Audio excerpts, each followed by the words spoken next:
ओम शांति।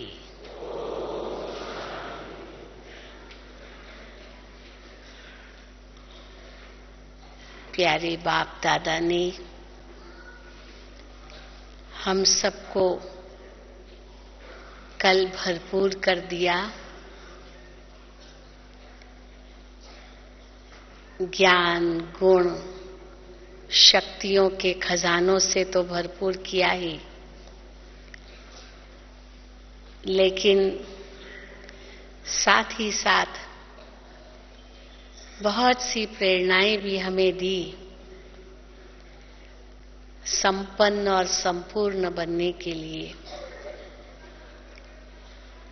दिन प्रतिदिन बाबा मुरलियों में समय की भी चेतावनी देते रहते हैं।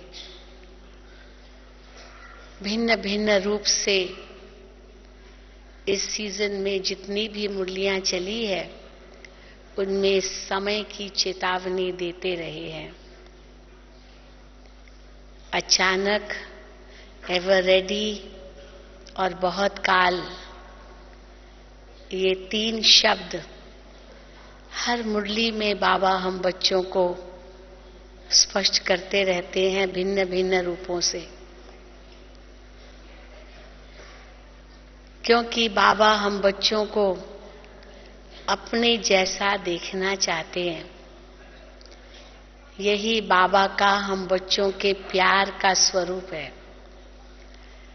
जो बाबा कहते हैं जिससे प्यार होता है उनको अपने जैसा देखना चाहते हैं। कई बार बाबा कहते हैं जिससे प्यार होता है उनकी कमी कमजोरी पसंद नहीं आती। तो बाबा भी हम बच्चों को अपने जैसा देखना चाहते हैं और थोड़ी भी कमी कमजोरी हमारे अंदर अगर है तो वो बाबा को पसंद नहीं है। तो किस प्रकार हम सभी भरपूर होकर ही इस संगम युग के अंत में इस घर जाएं, उसके लिए बाबा भिन्न भिन्न रूपों से हम बच्चों का श्रृंगार करते रहते हैं। तो अभी जो विषय मिला है, शुभ भावनाओं का स्टॉक कैसे जमा करें। शुभ भावना कहो, दुआएं कहो, आशीर्वाद कहो या वरदान कहो, इन सब का स्टॉक हमें जमा करना होगा, क्योंकि यही अंत के समय काम आएंगे। और उसके लिए बाबा हम बच्चों को सदा यही सावधानी देते रहते हैं, बच्चे क्योंकि समय कम है तो एक सेकंड भी आपका वेस्ट न जाए। एक सेकंड एक साल के बराबर है, क्योंकि यहां आप बहुत कमाई कर सकते हो। एक सेकंड में भी बहुत कमाई है। एक मिनट एक घंटे की तो बात दूर, कई ऐसे बड़े लोग होते हैं ना, एक घंटे में कितना कमा लेते हैं। केवल उनकी वाणी चलती है तो भी कितना कमा लेते हैं। कोई स्थूल रूप से मेहनत नहीं करते, केवल वाणी ही चलाते हैं। कई साइकियाट्रिस्ट होते हैं, कंसल्टेंट्स होते हैं, उनको कुछ स्थूल रूप में कुछ नहीं करना पड़ता है। सिर्फ अपने विचार देते हैं, उपदेश के रूप में कहो या अपने अनुभव के रूप में कहो या ज्ञान के रूप में कहो, वो दूसरों को देते और कितना कमाते हैं। वकील और जज और डॉक्टर्स भी हम देखते हैं कितना कमाते हैं। आज भी बाबा ने मुरली में कहा कि पहले जमाने में वकील इतना कमाते नहीं थे। बाबा मिसाल देते थे कि कुछ ऐसे वकील हैं जो एक केस का 1 लाख रुपया भी कमाएंगे, और कोई तो ऐसे वकील होते हैं जो कोट भी फटा हुआ पहनना पड़ता है, इतने गरीब होते हैं। आजकल तो वकील और डॉक्टर बहुत कमाते हैं ना? बड़ा आदमी के आगे लेफ्ट एंड राइट, एक तरफ वकील चाहिए, एक तरफ डॉक्टर चाहिए, नहीं? एक तरफ वकील चाहिए उसको, क्योंकि कभी भी कुछ भी उनके विरुद्ध केस छिड़ जाए तो वकील को ज्यादा साथ में रखता है, उनसे विचार विमर्श करता रहता है। और वकील की बुद्धि में कितने कानून होते हैं, और जो उस समय जैसा कानून लागू होता है वो अपना कानून उसको बता करके कैसे अपने क्लाइंट को सजाओं से मुक्त कराने का लक्ष्य रखता है वकील। तो एक तरफ वकील, एक तरफ डॉक्टर। अचानक हार्ट अटैक आ जाए, अचानक कोई बीमारी आ जाए, तो इसीलिए दोनों की कंसल्टेंसी जरूर चाहिए। तो कितना कमा लेते हैं, परंतु बाबा कहते हैं वो जो भी कुछ कमाई है वो सब विनाशी कमाई है, क्षण भंगुर कमाई है। आज है, कल अगर शरीर छोड़ दिया तो सारी कमाई यहीं खत्म। आग लग गई, कमाई खत्म। चोर लूट गए, कमाई खत्म। या गवर्नमेंट ने रेड कर लिया, कमाई खत्म। परंतु ये जो दुआओं की कमाई है, शुभ भावनाओं, कामनाओं, आशीर्वाद, वरदान, ये जो कमाई है, ज्ञान, गुण, शक्तियां, ये कमाई आत्मा के साथ जाएगी, संस्कार में भरकर जाएगी, और यही कमाई 2 युग तक हम खाते रहेंगे। लेकिन इसका स्टॉक हम जमा कैसे करें? बाबा कहते हैं इसका स्टॉक जमा करने के लिए आपको समय पर तो ध्यान देना ही है, लेकिन एक एक संकल्प पर ध्यान देना होगा, क्योंकि कर्म का आधार या कोई भी प्राप्ति का आधार हमारे संकल्प है। संकल्प बीज है, और अगर बीज को आपने ठीक ढंग से पानी दिया तो वृक्ष कितना सुंदर हो सकता है। इसलिए बीज जो हमारे संकल्प हैं, हमारे विचार हैं, उस पर हम कितना ध्यान देते हैं, क्योंकि विचारों के आधार पर ही फिर वाणी निकलेगी। जैसी सोच होगी वैसी वाणी निकलेगी, जैसी वाणी निकलेगी वैसे ही कर्म होंगे, जैसे ही कर्म होंगे वैसा ही व्यवहार होगा, जैसा व्यवहार होगा वैसे ही हमारा चेहरा और चलन दिखाएगा। हमारे संबंध, संपर्क उसी अनुसार से बनेंगे, और उसी के आधार से शुभ भावनाएं, शुभकामनाएं, आशीर्वाद, दुआएं सब प्राप्त होती है। तो बीज है संकल्प। भक्ति मार्ग में तो लोगों ने बहुत अच्छा सहज तरीका बना लिया।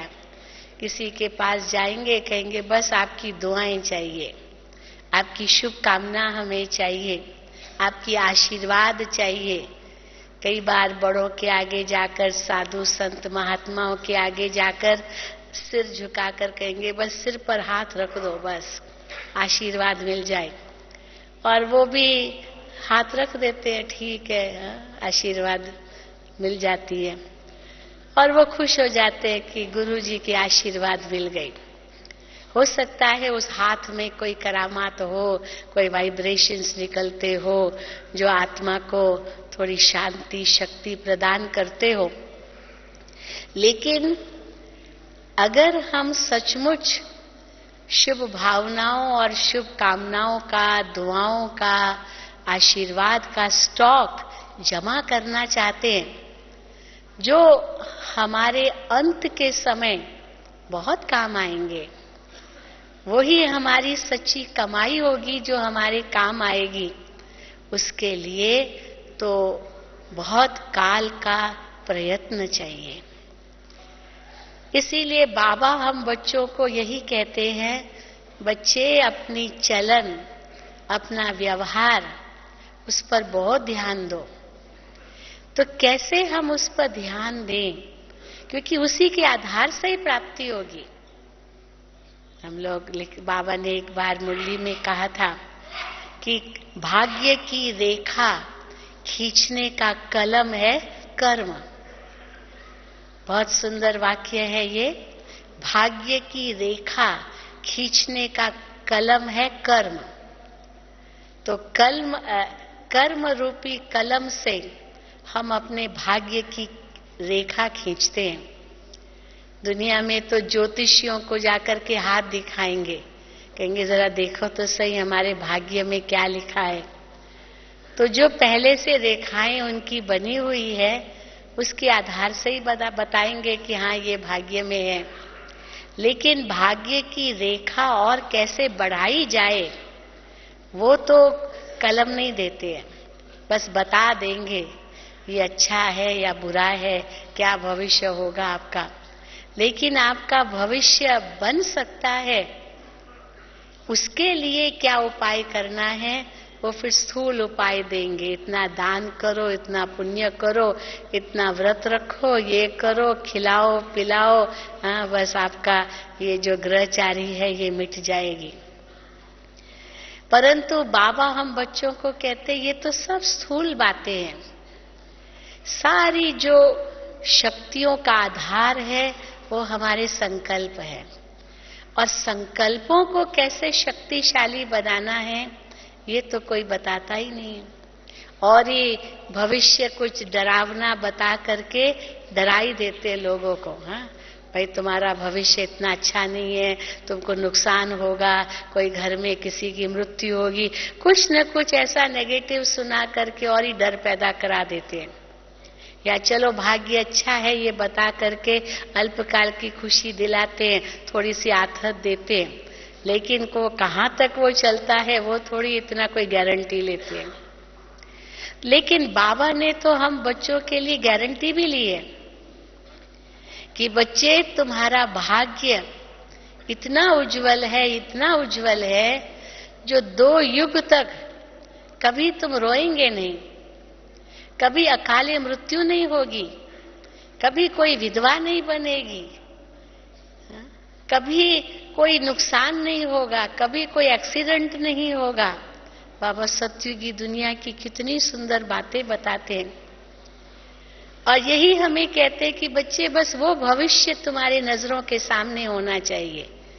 बाकी ये कलयुगी दुनिया का जो कुछ भी हिसाब किताब है वो तो यहाँ चुकतू करके ही जाना है, हमें यहाँ रहना नहीं है। कई बार बाबा की मुरली में हमें बताते हैं बाबा, ये एक आंख में रखो मुक्ति, दूसरी आंख में रखो जीवन मुक्ति। बस इस कलयुगी दुनिया को देखते हुए भी नहीं देखो। ये कितनी ऊंची धारणा बाबा हम बच्चों को बताते हैं कि बस मुक्ति याद आए, घर जाना है, नई दुनिया में आना है, घर जाना है, नई दुनिया में आना है। और इस कलयुगी दुनिया के लिए बेहद का वैराग्य चाहिए। इसीलिए ही तो मैं आया हूं, भगवान इसीलिए आए हैं। कई बार मुरली में आता है कि शिव बाबा को हम बुलाते हैं, भक्ति मार्ग में परमात्मा को बुलाते हैं, तो शिव तो महाकाल है। वो महाकाल अगर सृष्टि पर आएगा तो क्या करेगा?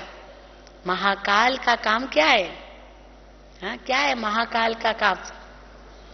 क्या है? महाकाल का काम है सबको काल से मुक्त करना। पतित पावन का काम क्या है? पतितों को पावन करना।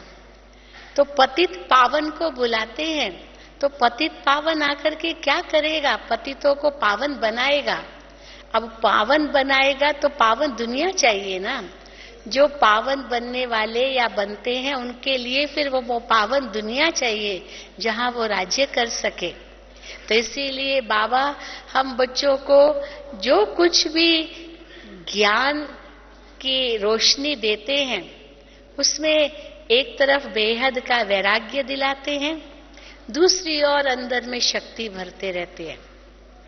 तो भविष्य भी हमारा इतना उज्जवल है, जो ऐसा भविष्य और किसी का हो ही नहीं सकता है, ये भगवान की हमको गारंटी मिलती है। लेकिन उसके लिए हमारा क्या पुरुषार्थ चल रहा है। दुनिया में तो किसी को कुछ अपना भाग्य का किसने बता दिया तो वहीं दुखी हो जाएगा या केवल खुश हो जाएगा बस। परंतु भगवान कहते हैं कि वो भाग्य की रेखा तुम्हारे कर्म रूपी कलम से ही खींचनी है, तुमको ही खींचनी है। अगर इस समय कैसी भी स्थिति है, चाहे कैसी भी स्थिति है, परंतु ये तो अलग काल की है, ये तो थोड़े समय की है, ये तुम्हारी कोई सदा काल की स्थिति नहीं रहने वाली। अगर कोई समस्याएं आती भी है, कोई परीक्षाएं आती भी है, लेकिन अगर दुआओं का स्टॉक है जमा, वो किस प्रकार सब समस्याएं हल हो जाती है पता भी नहीं चलता है। लेकिन वो स्टॉक जमा करने के लिए कदम कदम पर हमको ध्यान रखना होगा। मेरे द्वारा किसी को दुख न पहुंचे, ये एक बहुत बड़ी बात है। अगर दुआएं लेनी है तो मेरे द्वारा किसी को दुख न मिले, मेरी वाणी द्वारा, मेरे कर्म द्वारा, यहाँ तक कि मेरी सोच द्वारा भी किसी को दुख न मिले। कई बार लोग कहते हैं, बहन जी मेरे मन में तो किसके प्रति कोई ऐसी बुरी भावना नहीं होती है, मैं तो उनके प्रति शुभ भावना ही रखता हूं, मुझे कुछ भी ये भावना नहीं कि उसको दुख मिले। लेकिन वो व्यक्ति सदा ऐसे सोचता है कि मैं उसको दुख दे रहा हूं या दे रही हूं। तो बहन जी क्या किया जाए? तो फिर बाबा कहते हैं, बच्चे पहले अपनी बुद्धि की लाइन देखो, वो क्लियर है। आपके मन में अगर कोई बुरी भावना नहीं है किसके प्रति, कोई स्वार्थ नहीं है, कोई अंदर में गलत धारणा नहीं है, आप उनके लिए शुभ चिंतक हैं, आप उनके बारे में शुभ चिंतन करते हैं, पर उसके मन में कुछ गलत है बात है, तो आप चिंता मत करो, ये उसका अपना कर्म का हिसाब किताब है। कई बार कहा जाता है ना, शक के शिकार हो जाते हैं। अनुमान और वहम और शक, ये तीन ऐसी बीमारियां हैं, ऐसे मनोरोग हैं। एक अनुमान, एक वहम, एक शक। ये ऐसे तीन मनोरोग हैं जो मनुष्य को बहुत दुखी करते हैं। बात हुई नहीं है, कुछ भी हुआ नहीं है, लेकिन अनुमान लगाते रहेंगे, जरूर ये ऐसा ही होगा, ये ऐसा ही होगा, या शक करते रहेंगे, ये ऐसे हुआ होगा। ये तो पास्ट का होता है शक, भविष्य का होता है अनुमान, और प्रेजेंट का होता है वहम। ये करूंगा तो कहीं ये न हो जाए, ये करूंगा तो ये न हो जाए। और पास्ट का वो शक ही करता रहेगा, इसने ऐसे ही किया होगा। भविष्य का अनुमान ही लगाता रहेगा, ये जरूर ऐसा ही होगा। तो शक, अनुमान और वहम, पास्ट, प्रेजेंट, फ्यूचर, इन तीनों में ही अपने आप को दुखी करते रहते हैं, और परिणाम स्वरूप उनके ही कर्मों का उनको फल तो मिलता ही है ना। लेकिन अगर हमारे मन में कोई छल नहीं, कोई कपट नहीं, कोई प्रकार की बुरी भावना नहीं, कोई स्वार्थ नहीं, ये उसके कर्म का हिसाब किताब है, तो फिर हमें दुखी नहीं होना है। और ही बाबा कहते हैं, आप उनको शुभ भावना, शुभ कामना दो कि ये आत्मा समझ जाए मेरे अंदर की मेरा मन साफ है। और एक न एक दिन जब वो व्यक्ति जरूर समझ लेगा, या आपका उसके साथ कोई ऐसा हिसाब किताब होगा किसी जन्म का, चाहे इस जन्म का भी, वो चुकतू होगा, क्योंकि अभी कोई नया हिसाब किताब नहीं बना रहे हैं आप। तो फिर उसमें वो समझ आ जाएगी। आखिर धीरज का फल मीठा होता है, लेकिन हम धीरज न खोएं। अगर हम धीरज खो लेंगे तो कोई न कोई पाप कर्म हमारे से हो ही जाएगा। फिर बाबा कहते 100 गुना दंड चढ़ेगा, फिर उसका दुख जरूर भोगना पड़ेगा। फिर उसका वो 100 गुना दंड चढ़ा तो फिर और कष्ट महसूस करना पड़ेगा। क्योंकि इस संगम युग पर बाबा कहते हैं तुम्हारी चढ़ती कला है, उड़ती कला है। तो चढ़ती कला, उड़ती कला के कारण चढ़ती कला, उड़ती कला के कारण तो एक कदम में ही कितना हम आगे जा सकते हैं, लेकिन अगर एक कदम में फिसले तो बहुत नीचे जा सकते हैं। जैसे कोई चढ़ाई पर चढ़ता है ना, तो अगर चढ़ाई पर चढ़ता है तो चढ़ता जाएगा तो ऊंचाई पर जाता जाएगा, पर एक कदम में फिसला तो कितना उसको नीचे आ जाना पड़ता है। जो कुछ उसने मेहनत की वो सारी पट पर हो जाती, सब बिल्कुल नीचे। कोई धरती पर ही है और अगर गिरता है तो कई बार कुछ भी नहीं होता है, चलो ठीक है थोड़ी सी चोट लगी। परंतु हवाई जहाज से कोई गिर जाए तो पहाड़ से कोई गिर जाए या हवाई जहाज से कोई गिर जाए तो हड्डी हड्डी चकनाचूर, कुछ भी नहीं मिलने वाला है। तो हमारी भी तो चढ़ती कला और उड़ती कला है। मानो उड़ती कला में हम हैं, हवाई जहाज में हैं, और अचानक विस्फोट हो जाए, माया का विस्फोट हो जाए तो बचेंगे हड्डी गुड्डी, कुछ बचेगी? कुछ भी नहीं बचेगा। इसीलिए कदम कदम पर कमाई भी है, और अगर थोड़ा सा भी हमने हमारी सावधानी हटी, और माउंट आबू जाते ना तो वहां लिखा रहता है सावधानी हटी दुर्घटना घटी। सावधानी जरा सी हटी, क्योंकि सामने से कहाँ गाड़ी आती, इधर उधर कितना ध्यान देना पड़ता है ड्राइवर को। बात नहीं पूछो, लोग कैसे क्या क्या शराब पी करके भी आ जाते। कल रात को हम ऊपर जा रहे थे, इतनी गाड़ियां नीचे उतर रही थी। रात को 2 बजे हम माउंट आबू जा रहे थे, 2 बजे इतनी गाड़ियां, इतनी भीड़ है माउंट आबू में, बात मत पूछो। और लोग नीचे उतर रहे, परंतु शराब पिया होगा कहीं न कहीं, कौन देखने वाला है, पुलिस तो होती नहीं। इतना संभाल संभाल करके जाना पड़ा, एकदम से गाड़ी हमारे तरफ आ जाएगी, और वो तो नशे में है, उनको क्या है। तो कितना ध्यान से जाना पड़ता है। तो बाबा भी कहते जैसे इस कलयुगी दुनिया में हम इस प्रकार की बातें देखते हैं, उसी प्रकार ये जीवन के अंदर भी कदम कदम पर हमको ध्यान चाहिए। मेरे संकल्प कैसे चल रहे हैं, मेरी वाणी कैसे चल रही है, मेरे कर्म कैसे हो रहे हैं, मेरा व्यवहार कैसे हो रहा है। क्योंकि बाबा ने आज भी मुरली में कहा कि अगर माया के वशीभूत हुए तो नाम तो बदनाम कर ही लेंगे, बाबा का भी नाम बदनाम होगा, अपना तो होगा ही। दुनिया में, कलयुगी दुनिया में तो हम देखते हैं कैसे कैसे कुकर्म करते हैं, लेकिन छूट जाते हैं, पैसा वैसा खिला करके छूट जाते हैं। बहुत कितने भी विकर्म करते होंगे, लेकिन बाबा कहते हैं चलो दुनिया की दरबार में, यहाँ की कोर्ट में तो छूट जाए, लेकिन उस ईश्वर की कोर्ट में तो नहीं छूटेंगे ना, छूटेंगे वहां। इसीलिए कहते ना ईश्वर के घर में देर है लेकिन अंधेर नहीं है। तो वो तो अंधेर है ही नहीं, और हम तो भगवान के ही दरबार में बैठे हैं, तो यहाँ तो बिल्कुल ही अंधेर नहीं है। पर हाँ, देर जरूर है। दुनिया की दरबार में तो फिर भी अंधेर हो सकता है, क्योंकि कलयुगी दुनिया में जो कुछ अभी चल रहा है वो हाल क्या है। कहा जाता ना, अंधेरी नगरी चौपट राजा, टक्के सेर भाजी टक्के सेर काजा। तो काजू भी टक्के सेर और भाजी भी टक्के सेर, किसी की वैल्यू ही नहीं है। परंतु भगवान के घर में तो किन की वैल्यू है, किन का मूल्य है? जो सच्चे दिल वाले हैं।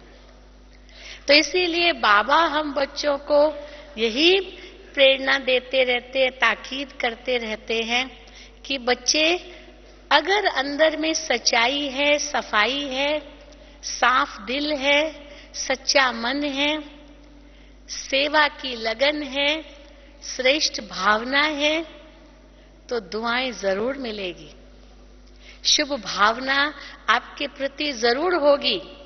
हो सकता है कि अभी न भी हो, क्योंकि कलयुगी दुनिया है, परिवार के अंदर रहते हैं। बाबा कहते हैं हम हंस बनते हैं, दूसरे बगुले हैं। अब वो बगुले और हंस में अंतर तो होगा ही। हम अमृत वेले उठेंगे, घर वाले कहेंगे क्यों उठते हो अमृत वेले, क्या है, सो जाओ सो जाओ। ये क्या आज सुबह को 4 बजे हम सबकी नींद फिटा रहे हो, रात हो गई, अभी तो रात ही है। तो हम कहेंगे नहीं नहीं रात नहीं, ये तो अमृत वेला है, ये तो ब्रह्म मुहूर्त है। रखो रखो तुम अपना अमृत वेला, ब्रह्म मुहूर्त नहीं चाहिए। तो फिर कहेंगे, हम कहेंगे ठीक है, अब उनको दुख तो देना नहीं है ना, चलो सो जाओ। क्या करो, सो जाओ। क्या बाबा कहते दुख नहीं देना है, लेकिन इस हिसाब से नहीं। हम अपने नियम, अपनी मर्यादाएं, अपने जो भी डिसिप्लिन्स है, प्रिंसिपल्स है, उनमें हम पक्के रहें। हालांकि हम किसी को दुख न दे, वो भी जरूरी है। ये नहीं कि हमारे कोई कर्मों से कोई दुखी भी हो, लेकिन उनके प्रति जो हमारी शुभ भावना हो, जिससे उनकी शुभ भावना हमको मिले। कि चलो मान लीजिए वो ज्ञान नहीं सुनता, हम जो उनको सुनाते हैं उसको सुनना भी नहीं है, न उस पर ध्यान भी देना है, और ये हमारी बातों पर टीका करना है या गलत लेना है। तो भी बाबा कहते आप उनके प्रति शुभ कामना दो कि एक दिन जरूर इसकी बुद्धि बदल जाएगी, जरूर एक दिन ये समझ जाएगा। आज नहीं समझ रहा है, कल जरूर समझेगा। तो ये न हो कि उनका प्रभाव हमारे ऊपर पड़े। दुख भी नहीं देना है, पर उनका प्रभाव हमारे ऊपर पड़े ये भी देखना, ये भी न हो, ये भी देखना है। क्योंकि अगर प्रभाव उनका हमारे ऊपर पड़ गया तो फिर बाबा कहते हैं बाबा का नाम बदनाम होगा। तो इसीलिए बाबा कहते भले तुम चैलेंज भी करो किसी को, समय की उनको सावधानी भी दो जरूर, लेकिन अगर कोई नहीं सुनता, नहीं समझता है, तो फिर शुभ कामना उनके प्रति रखो। बाबा एक दिन अवश्य आपको सुमति देगा और आपकी बुद्धि में समझ में आएगी बात। तो फिर जिसको बाबा कहते हैं मनसा सेवा करो। लेकिन बाबा कई बार कहते हैं लॉ को हाथ में नहीं उठाओ। दुनिया में तो लॉ को हाथ में उठाते हैं। जो कोई बात हुई तो पुलिस वुलिस क्या आएगी, चलो हम ही उनको मारते हैं, हम ही ये कर देंगे, तो पकड़े जाते हैं क्योंकि लॉ को हाथ में उठाया। तो बाबा कहते लॉ को हाथ में मत उठाओ। आप कोई ऐसा कर्म न करो जो फिर विकर्म बन जाए। तो उस हिसाब से सावधान भी रहना है, परंतु दूसरी तरफ जो बाबा के नियम और मर्यादाएं हैं उस पर भी चलना है।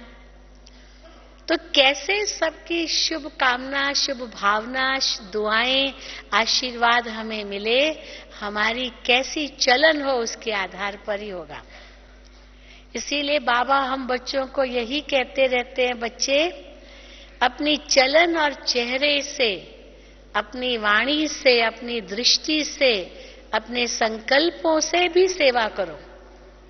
कई बार ऐसे होता है वाणी से कोई सेवा पसंद नहीं करता, कहेंगे ठीक है रखो अपने पास।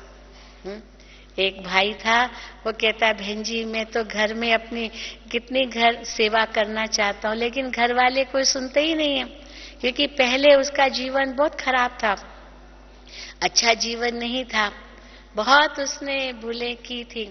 लेकिन जैसे बाबा का बच्चा बना तो बहुत परिवर्तन लाया अपने जीवन में। अब ये जो परिवर्तन उसके जीवन में आया तो घर वाले तो समझ ही न सके ये परिवर्तन लाया है। वो तो कई बार हाँ देख लिया।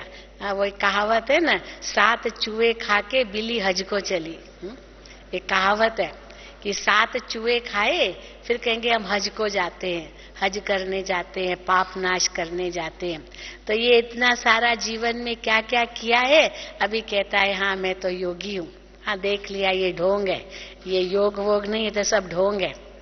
तो बहन जी मैं तो कहता हूँ कि मैं तो अंदर में सचमुच बहुत बदल गया हूँ, लेकिन ये घर वाले मानते नहीं है, तो मैं क्या करूं? कई बार बहुत गुस्सा आता है कि मैं कुछ कर दूं। तो हमने कहा बिल्कुल नहीं, आज नहीं तो कल, हाँ गीत है ना कौन सा, आज नहीं तो कल बिखरेंगे ये बादल, ओ रात के भूले हुए मुसाफिर सुबह हुई घर चल। तो वैसे हिंदी में कहावत है कि दिन का भूला हुआ अगर रात को घर आ जाए तो भूला नहीं कहलाता। एक कहावत है, दिन में अगर कोई गुम हो गया, मान लो सारा दिन वो भटका रहा, उसको रास्ता मिला ही नहीं, भटक गया, तो दिन का भूला हुआ रात को अगर घर आ जाए, पहुंच जाए ठिकाने पर, तो उसको भूला नहीं कहा जाता है, क्योंकि ठिकाने पर तो पहुंच गया ना, भले दिन में वो भूला हुआ रहा। तो ये गीत में है, आज नहीं तो कल बिखरेंगे ये बादल, ओ रात के मुसाफिर सुबह हुई घर चल। तो रात की जो मुसाफरी हमने की, उस रात में बहुत भूले हुए थे, कलयुगी दुनिया में भूले हुए ही थे ना, अंधेरे में तो भटक ही रहे थे, और अंधेरे में ठोकरें भी बहुत खाई, रास्ता ही नहीं मिला। अब बाबा ने हमें रास्ता दिखाया है, और वो नई रोशनी हमारे सामने दिखाई दे रही है, नया सूरज उग रहा है, प्रकाश हमारे सामने है। तो फिर वो रात की जो अंधेरी काली माँ जो कुछ अनुभव की, वो तो खत्म हो गई। लेकिन जो और लोग नहीं समझते हमको, तो हमारा फर्ज ये बनता है कि हम उनके प्रति शुभ भावना शुभकामना दें। तो हम कैसे देंगे उनके प्रति शुभ भावना शुभकामना? क्योंकि अंत में उनकी हमें शुभ भावना शुभकामना लेनी है, परंतु हम ये न सोचे कि ये हमको शुभ भावना शुभकामना दे तो मैं दूं, पहले वो मुझे दे फिर मैं दूं। नहीं, पहले मुझे देना है, मुझे आगे बढ़ना है, मुझे दाता बनना है, मुझे जो बाबा कहते जो ओटे सो अर्जुन, जो पहला कदम आगे रखे वो अर्जुन, दूसरे से अपेक्षा नहीं करनी है। भगवान ने मुझे बहुत कुछ दिया है, तो जिसको बाबा कहते अंतर में संतुष्टता का अनुभव हो, तो अगर मैं अंदर में सचमुच संतुष्ट हूं तो दूसरे से कोई अपेक्षा नहीं रखूंगी, क्योंकि बाबा ने हमें बहुत दिया है।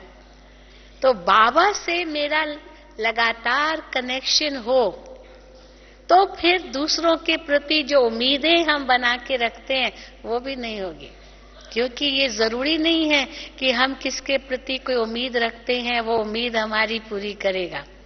बहुत बड़ी बड़ी महत्वाकांक्षाएं हम औरों के प्रति भी रखते हैं और हमारी सारी उम्मीदों पर पानी भी फेर देते हैं, तो फिर वो शक्ति भी खत्म हो जाती है। तो इसीलिए बाबा कहते हैं कि अभी जो अंतिम समय चल रहा है, ये जो 63 जन्मों के जितने भी कर्मों के हिसाब किताब हम सब ने जोड़े हैं, वो सब चुकतू होने का समय है। और अभी अगर चुकतू हो जाए तो बहुत अच्छा, नहीं तो धर्मराजपुरी में चुकतू करने ही पड़ेंगे। तो 3 तरीके से चुकतू होते हैं, 3 तरीके से हमको ये हिसाब किताब सारे पूर्ण करने हैं यहाँ, ताकि आत्मा स्वतंत्र होकर के मुक्त हो जाए और वापस घर जाए। तो पहला तरीका तो सबसे अच्छा तरीका है, जो बाबा कहते हैं मुझे याद करो। जो बाबा ने इतनी ड्रिल बताई है, 10-10 मिनट की बात कही है, चलो 10 मिनट न सही, बाबा थोड़ी छूट देते हैं, 5 मिनट, अच्छा 7 मिनट, 8 मिनट, चलो 2 मिनट कम करो, ये तो कहने में आता है। बाकी कोई मिनट बैठ के हम गिनती थोड़ी करते हैं कि हाँ ये 10 मिनट हो, अभी 9 मिनट हो, अभी 1 और मिनट, हाँ ऐसी थोड़ी कोई गिनती है। लेकिन ये बाबा हम बच्चों को ताकीद करने के लिए अलग अलग युक्तियां बताते हैं, ताकि हम सहज अशरीरी बनते जाएं, और वो अशरीरी स्थिति में जैसे आते जाएंगे ऑटोमेटिकली माया से दूर रहेंगे। आज भी बाबा ने साकार मुरली में कहा, देही अभिमानी बनो, देही अभिमानी बनो। तो ये निराकारी स्थिति या अव्यक्त स्थिति, ये देही अभिमानी स्थिति ही तो है। और वो स्थिति बनाने के लिए शिव बाबा निराकार, उनको मुझे फॉलो करना है, ब्रह्मा बाबा आकारी एंजल, उनको मुझे फॉलो करना है, तो मेरी स्थिति वो बनी जाएगी। कल बाबा ने कितना सुंदर कहा, देह अभिमान में आने के लिए मेहनत नहीं लगी। लगी क्या मेहनत? द्वापर युग में अपने आप इतना सहज रूप से देह अभिमान में आ गए और वो नेचुरल नेचर बन गई। तो जैसे वो नेचुरल नेचर बन गई, जो वास्तव में सही नेचर नहीं है, क्योंकि मैं तो आत्मा हूं ना, तो मैं आत्मा हूं, ये मेरी सही नेचर है, ये नेचुरल नेचर सहज क्यों नहीं बन पाती? वो कितनी सहज हो गई जबकि वो नेचुरल नेचर है ही नहीं। तो इसीलिए बाबा उस स्थिति तक लाने के लिए हम बच्चों को इस प्रकार की युक्तियां बताते रहते हैं।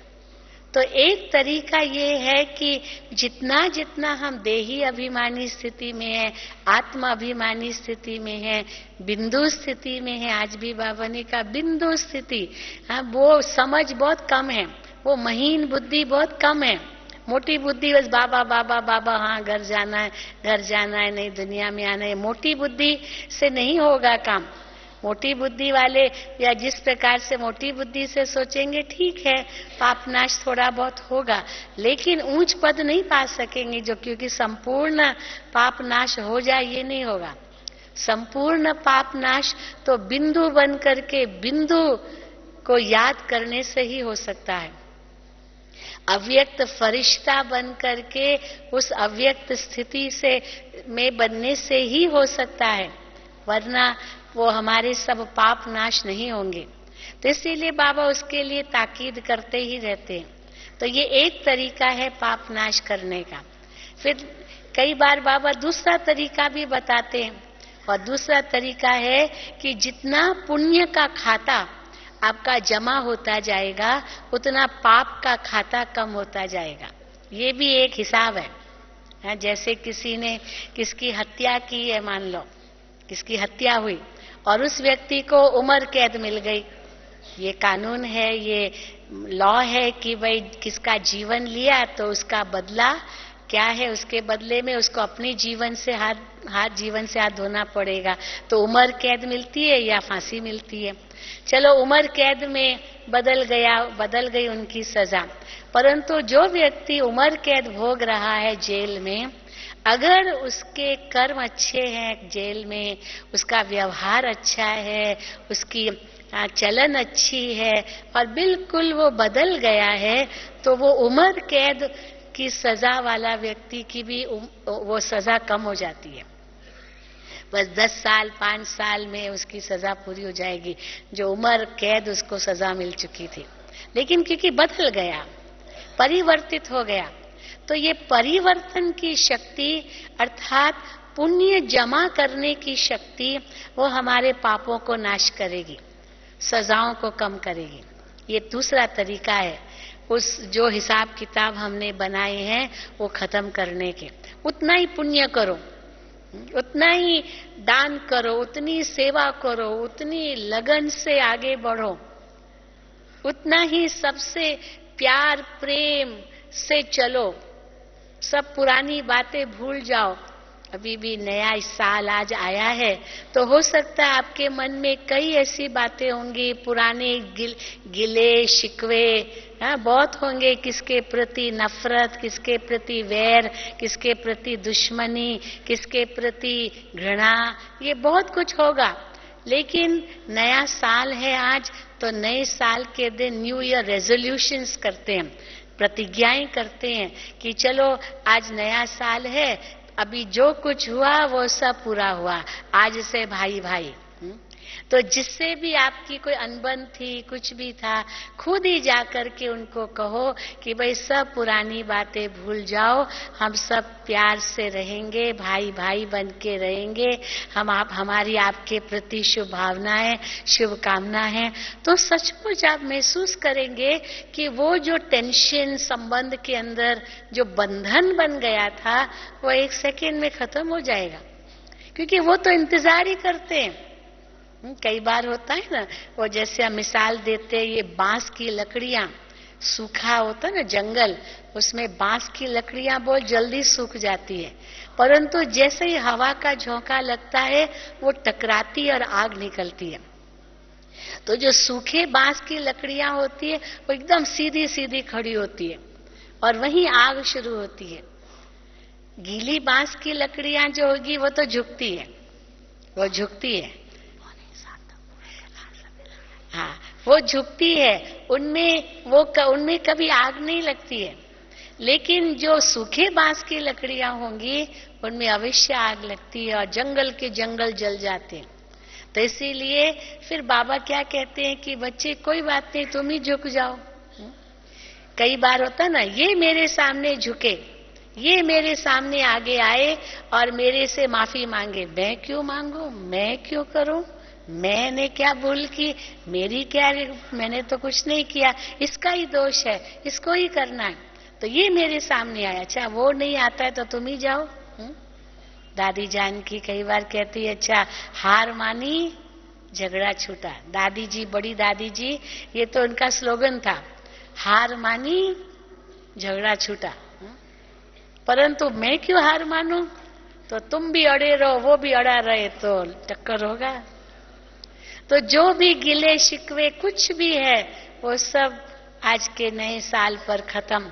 तो देखो बिल्कुल संबंध इतने सुंदर हो जाएंगे और उनकी शुभ भावना, शुभकामना हमें मिलेगी।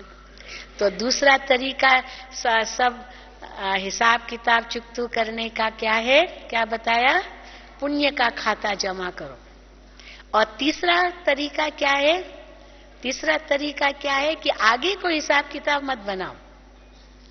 आगे कोई हिसाब किताब नहीं बनाना माना मेरा कोई भी कर्म, मेरा कोई भी वचन, मेरा कोई भी संकल्प किसी भी विकार के वश न हो। इसीलिए बाबा वो बेहद की पवित्रता की बात करते हैं। क्यों बाबा बेहद की पवित्रता की बात करते हैं? क्योंकि उस बेहद की पवित्रता में ही आत्मा पावन बन करके ही शुद्ध होकर, हल्की होकर के सब हिसाब किताब चुकतू करके घर लौटेगी। तो न मन से, न वचन से, न कर्म से, यहाँ तक कि बाबा कहते स्वप्न में भी नहीं, क्योंकि उनसे भी हिसाब किताब बन जाता है। कई बार कई जन्मों का कोई हिसाब किताब होगा, वो भले हम इस समय वचन कर्म में कंट्रोल करेंगे, मन में भी कंट्रोल करेंगे, लेकिन स्वप्न में कंट्रोल नहीं होता है, क्योंकि स्वप्न के तो वशीभूत हैं। वो पता नहीं किस जन्म का कर्म का हिसाब किताब होगा, जरूरी नहीं कि इस जन्म का हिसाब किताब हो। कई कहते हैं बहन जी मेरे को तो पता नहीं बहुत डरावने सपने आते हैं, बहुत अजीब अजीब स्वप्न आते हैं। बाबा क्यों ऐसे आते हैं? मेरे मन में तो कुछ ऐसी बात नहीं है, कुछ भी नहीं है, तो क्यों आते हैं? तो जरूरी नहीं है कि इस जन्म का हो, किसी जन्म का भी हो सकता है, वो यहाँ चुकतू हो रहा है। लेकिन अगर वो न आए उसके लिए उपाय क्या करना है? जो बाबा कहते हैं रात को सोने से पहले भी बाबा की याद में सो। एक साकार मुरली आई थी, आधा घंटा बाबा को याद करके फिर सो जाओ। तो आधा घंटा याद माना एक बहुत ऊंची बात है। अभी जनवरी मास शुरू हो रहा है, ये भी एक लक्ष्य हम सब रखें कि रात को सोने से पहले आधा घंटा हम योग करके फिर सोएं। फिर देखो स्वप्न में तो कोई बात ही नहीं, कुछ भी नहीं आएगा, स्वप्न तो खत्म ही हो जाएंगे। बाबा की गोद में हम सोएंगे और सवेरे अमृत वेले उठेंगे, वही अनुभूति हम करेंगे जो अंत मते सो गते होगी। तो इसीलिए ये तीसरा तरीका है और इस तरीके के आधार से हम अपने यहाँ हिसाब किताब चुकतू करते हैं और शुभ भावना आत्माओं की अवश्य मिलेगी, क्योंकि वो आत्माएं समझती तो है ना कि अच्छा क्या है, बुरा कैसे, बात नहीं कि समझते नहीं है, लेकिन वो क्यों विरोध करते हैं? क्योंकि खुद कमजोर है। वो खुद कमजोर होने के कारण वो विरोध उनका होता है। वो समझते हम तो कर नहीं सकते हैं, पर इनको भी हम क्यों करने दें, हम तो कर नहीं सकते।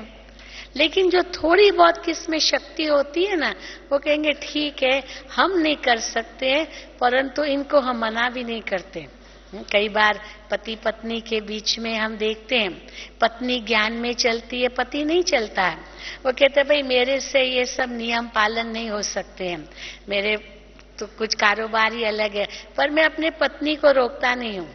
मुझे खुशी होती है कि मेरी माना पत्नी इस लाइन में है, अच्छा उनका व्यवहार है, बहुत कुछ अच्छा है, तो मैं इनको कहता हूँ ठीक है, भले तुम करो, तुम्हारा जो पुण्य जमा होगा ना वो मुझे भी मिल जाएगा, मुझे भी उसका हिस्सा मिल जाएगा।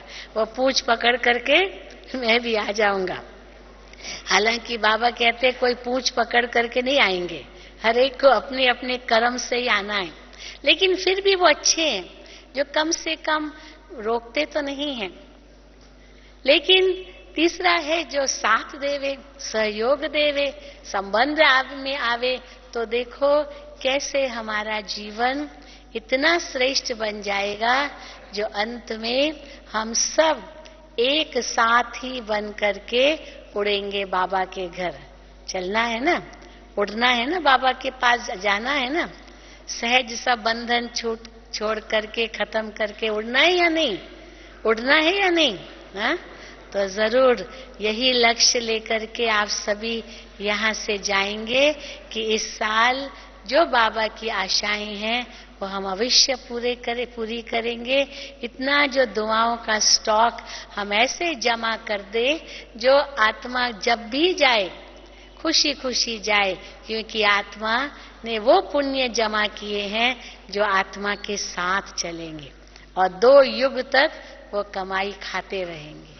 अच्छा, ओम शांति, ओम शांति, ओम शांति।